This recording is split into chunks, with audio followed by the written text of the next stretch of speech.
If you're like me, you're probably trying to make sense of the absolute shit show that has become US politics. With how divided everything is, I've been trying my best to learn as much as I possibly can, instead of getting dragged into the drama of all of it. Because of that, I'm just gonna focus on policy. This isn't an in-depth dive into any one singular topic, but rather a general overview of what I've gathered about each candidate. I'm trying to be as objective as possible, so please be kind to each other. After all, we're all trying to keep our country from self-imploding. It's no secret that Trump has made immigration his #1 issue to focus on this election, and he's made it somewhat clear on what he wants to do. Mass deportation is a term that's been thrown around that may happen if he's elected. Trump has also stated that he wants to finish his wall, create a better screening process, and end birthright citizenship. To cap it all off, he wants to add 10,000 Border Patrol agents and potentially revive and expand the travel ban he previously had. They're eating the dogs, the people that came in. They're eating the cats. Kamala Harris has been a bit vague on this, and she knows it's an area she's losing on.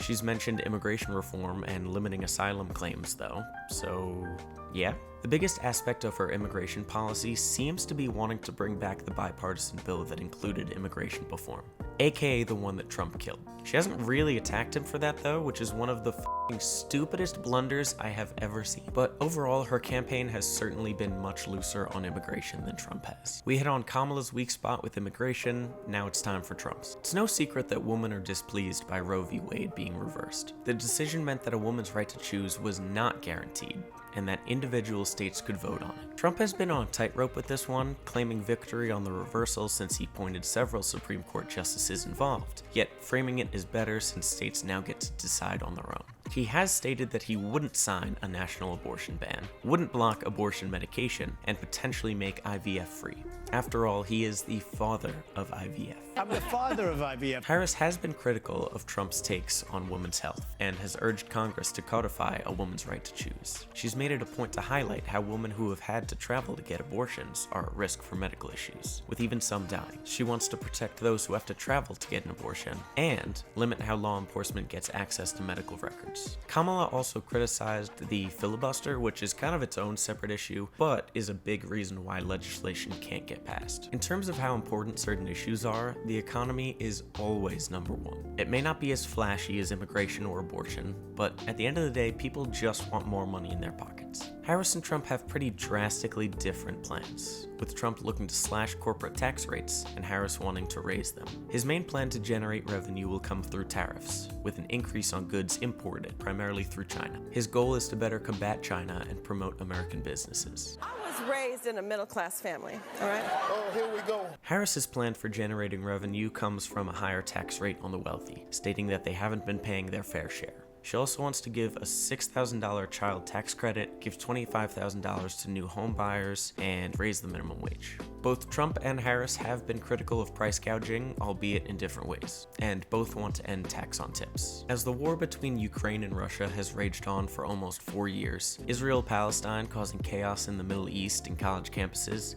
and America's role in NATO being examined, we're in quite a concerning time. Who do I want to navigate these dilemmas? Neither of them, but here we are. Trump has made it clear that he is basically the Jesus of foreign peacemakers, saying that he'd be able to end the war in Ukraine. He certainly doesn't love our financial support of Ukraine, and he's made it a point that we have to fix our depleted military. Trump's also been fairly uninvolved in the Israel-Palestine conflict, though he has showed support for Israel's right to defend itself, and basically given a green light to up in the Middle East. He's also been critical of NATO as well, citing that our allies haven't been paying their fair share, and he may want to reevaluate our role in it. God, my voice is cooked. Harris has also stayed pretty quiet in terms of foreign affairs, though she has supported our aid to Ukraine against Russian aggression. Like Trump, she's also defended Israel's right to defend itself, but urged to end the suffering in Gaza and push for a ceasefire deal. Crime has been a difficult area to combat for decades, with the main discussion being around guns. Trump has been a staunch defender of the Second Amendment and has repeatedly rejected efforts on gun restrictions. His solution to crime has been more focused on empowering law enforcement and imprisonment rather than the regulation of guns. Kamala represents a pro-gun control side, wanting to ban assault weapons, high-capacity magazines, require universal background checks, and support red flag laws.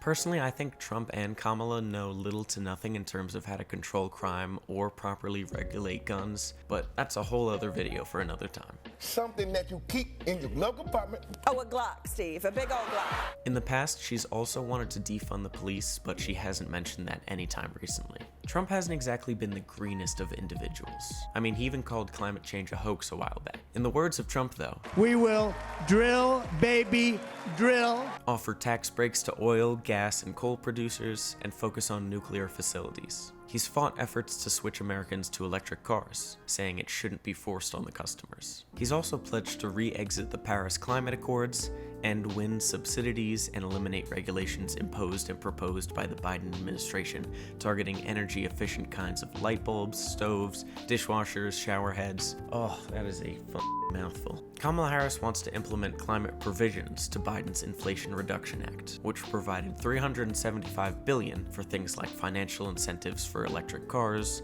and clean energy products. She hasn't been very vocal about the climate though, as there seems to always be the concern that climate measures impede on revenue. We're all gonna die. During their one and only debate, Trump said that he had concepts of a plan for US healthcare. Have concepts of a plan. God, our country is in good hands. In the past, though, Trump has been quite critical of the Affordable Care Act, so I wouldn't exactly expect any renovations there. What Trump has said about healthcare is that costs and prescription drug prices are out of control. His platform has said, Republicans will increase transparency, promote choice and competition, and expand access to new, affordable healthcare and prescription drug options. Harris has made it pretty clear that she wants to lower drug prices and cap insulin costs. Medical debt forgiveness is another key issue for Harris, considering how much medical expenses can destroy families. She also wants to strengthen the Affordable Care Act and proposes to build on provisions in the IRA by making permanent the expanded ACA subsidies. I'm not even going to pretend to know what that means. There's a bunch of other issues that I didn't cover in this video because I didn't want it to be 80 years long, like allowing trans people to play in sports, LGBTQ rights, January 6th, and election fraud discussions. So if you want to look into those, please do. I do not claim to be an expert on any of this stuff at all. So if you can provide additional information to help us all be better informed, that would be great. We're all just trying our best to learn and be as educated as possible, me included, but I hope this pretty brief overview of their policies helped even a little bit. Get out there and vote on Tuesday, and again, let's all try to learn as much as possible without ripping each other's heads off. We're You think you just fell out of a coconut tree?